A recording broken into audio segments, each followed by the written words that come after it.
Shalom, selamat pagi.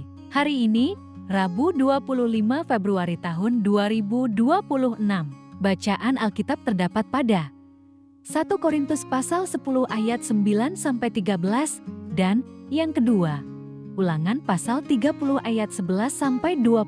Ayat nats terdapat pada Yesaya pasal 42 ayat 6 berbunyi, Aku ini, Tuhan, telah memanggil engkau untuk maksud penyelamatan, telah memegang tanganmu.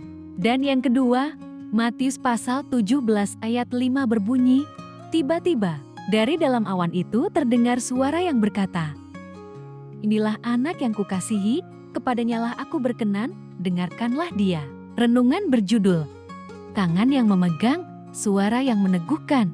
Manusia adalah makhluk yang rapuh dan kita pasti pernah berbuat kesalahan. Namun Tuhan tidak menghendaki ketidaksempurnaan kita menjadi pembenaran atas dosa dan kesalahan yang dilakukan. Seseorang perlu membangun kepekaan untuk menjadi pribadi yang reflektif dengan berani mengakui serta memohon ampun atas dosa dan kesalahannya. Begitu besar kasih Tuhan kepada kita, Dia menghendaki dan rindu supaya kita kembali ke jalan yang benar. Seperti yang dialami oleh bangsa Yehuda dalam Yesaya pasal 42 ayat ke-6. Saat itu mereka berada di pembuangan dan perlahan-lahan mulai menyadari bahwa pembuangan ini adalah karena ulah mereka sendiri. Mereka menyadari, mengakui dan berefleksi atas tindakan dan kesalahan yang terjadi di masa lampau.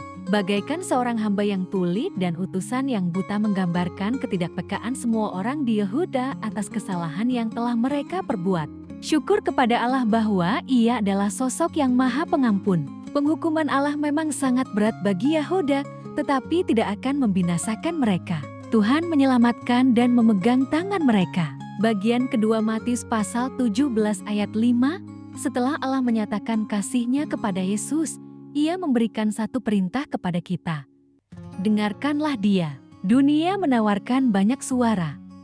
Suara ketakutan, suara kebencian, suara keraguan, dan suara godaan.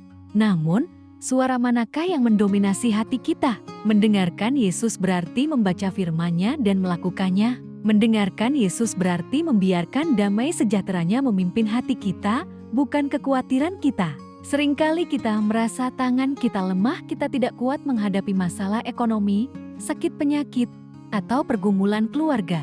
Namun, kekuatannya bukan pada tangan kita yang memegang Tuhan, melainkan tangan Tuhan yang memegang kita. Sebagai manusia, kita pasti pernah melakukan kesalahan, tetapi di saat yang sama kita juga harus ingat untuk berbalik kepadanya. Marilah kembali kepada jalan yang benar, tinggalkan segala sesuatu yang mendukakan hatinya. Sebagaimana firman Tuhan menyatakan, bahwa Tuhan memang Maha Pengampun, tetapi Ia juga sosok yang adil yang setia.